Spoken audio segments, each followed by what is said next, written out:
Hey, sports card collectors and investors. How's everybody doing today? Collectibles friends, I am coming to you with a video. I'm looking forward to this. I'm going to talk about just kind of overall sports card trends, kind of buying trends, cards / players that I am targeting, that I have my eyes on currently.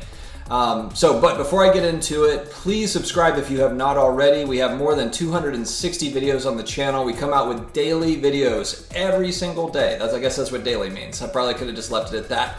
But the point is we are putting out very, very consistent, hopefully somewhat entertaining content.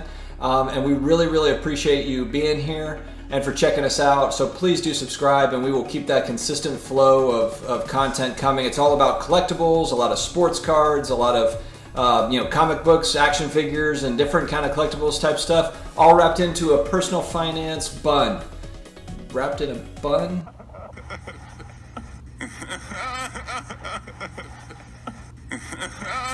I don't know. Anyway, I'm going to go ahead and get into it. So we've talked on the channel quite a bit too about just kind of the downturn in pricing for the hobby. For the sports card market in general, it's on a downward trend. And I have had a lot of people tell me like, hey man, like this is the off season. This is what it's all about.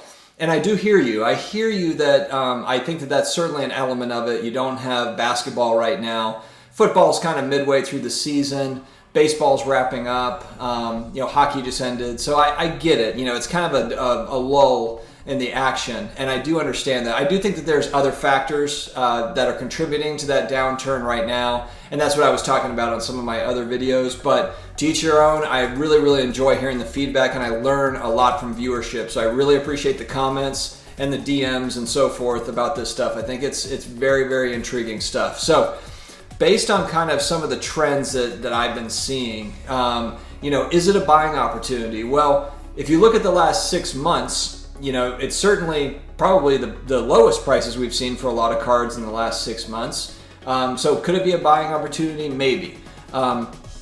And so I'll go into kind of some of the players. I'll start with NBA players that I am targeting, that are on my radar. Am I buying up loads and loads of this stuff? No, I'm just keeping an eye on these players. And let me first say, full disclaimer, I am not a sports card advisor. I am just a guy on the internet. Just another Joe on the internet, or another whatever on the internet, just another dude. So before you buy cards, talk to your parents, talk to your therapist, talk to your dog, talk to every other person. I am not any sort of anything, in the world. So make sure that it's a card that you really like, a player that you really feel great about before purchasing a card.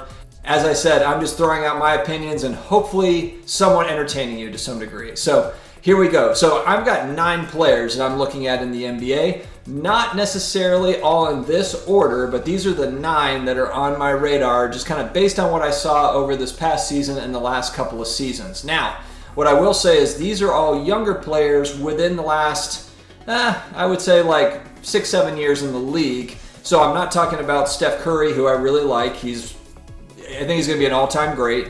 I'm not talking about players that, not deep vets. I'm not going to talk about LeBron, because these are guys that are true vets. I'm talking about guys that are vets, but they're still pretty young, and they're obvious names. None of these names are going to jump off the page or jump off the video at you. They're probably players that you've also been targeting. I'll start with one of my favorite players, Luka. Luka is, to me, he's kind of that next. I'm speculating on him as being that next LeBron. He's the next guy in line. It's a long shot that he's going to be the next LeBron, the next Michael Jordan, okay? It takes a lot of things going right, staying healthy, staying durable, etc., for that to happen. But that's where I'm speculating. So Luka is a guy that I'm following big time. And then in that conversation, Giannis. Giannis is another guy that people are looking at as, hey, this is the next, once LeBron is gone, who takes over the league? Giannis is on a team right now where it's questionable as to whether or not he can win a championship. I did hear in the news that, now, of course, speculation in the news, the Mavericks are front and center trying to get Giannis. That would be extremely interesting if they could hold on to Porzingis and Giannis and Luka. That would be a tremendous team to watch. It would be a lot of fun, but we're a long way away from any of that sort of thing happening. There's a lot of teams that are trying to get Giannis. So Luka, Giannis would be kind of the first couple. Trae Young and Jamal Murray would be the next group. Donovan Mitchell. Now, again, I shouldn't say the next group because I'm not it's not necessarily in this order. To be honest, Jamal Murray, I was so impressed with Jamal Murray. I was impressed with Donovan Mitchell. I was impressed with Dame Lillard and some of the things he's done, but you kind of come to expect some of this stuff from Dame. But Jamal Murray really stuck out, especially because that Nuggets team just kept on beating the odds and advancing in the playoffs. But Jamal Murray, he had a couple of moves that were unbelievable. And I know it's going to sound silly because it's just a couple of plays, but he had some Jordan-esque type plays in the playoffs. And there's just something about Jamal Murray, man. I just like him. So he's a guy that I'm watching. Anthony Davis is an obvious one. He's 27 years old. He just won a title.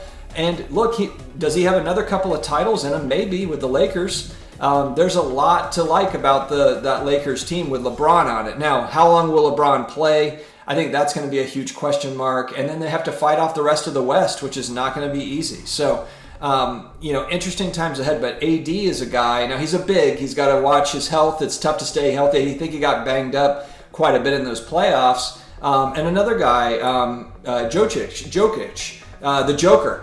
For the Nuggets, I'm watching him too. He's a big man, so those guys don't get as much hobby love, but I just like his game.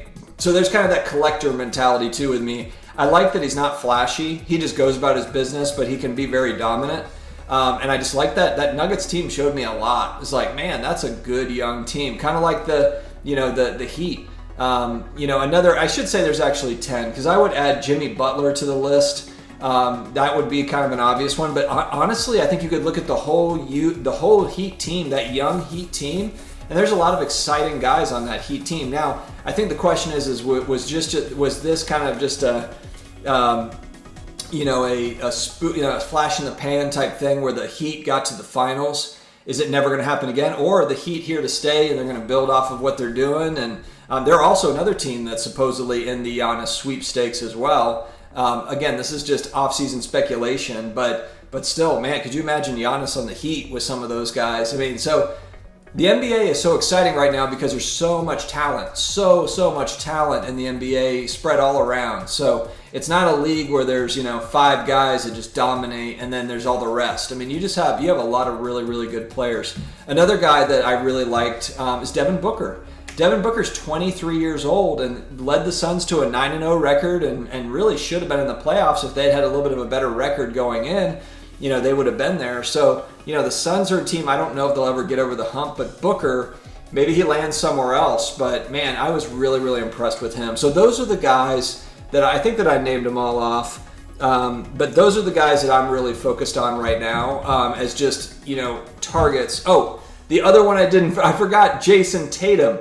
Jason Tatum is the other guy that I'm really focused on as well. He's a guy that I think he's just the future of the Celtics. I think he is going to be a perennial all-star. I really, really liked what he has brought to the table. I know he fell short, but really he took over a team where supposedly like Kemba Walker was supposed to be the man, to lead the Celtics, and it was really Jason Tatum. Kemba Walker kind of fizzled down the stretch there in the playoffs. It was kind of disappointing. So I really like Jason Tatum as well. So that's kind of the crop of young players that I'm targeting, just like a lot of people. Those are not names that are going to shock anybody. But I guess I'm holding off on kind of the Brandon Clarks and the some of these other guys that are young and they're showing promise. The Mitchell Robinsons. Some of these younger guys and I'm not even really talking about like the 2019 draft class, just too new. I just want to see a couple of years out of a guy before I'm really targeting them, whether that be Ja or Zion, or some of these other guys. So that's for me, that's kind of where my head is with basketball. For football, I just can't really get excited about a lot of the current players. There's just been a lot of injuries. Even the QBs in the NFL are just kind of ho-hum. There's not really anyone outside of Pat Mahomes that really excites me. I think there's some guys that are stepping up. Derek Carr's looking pretty good with the Raiders.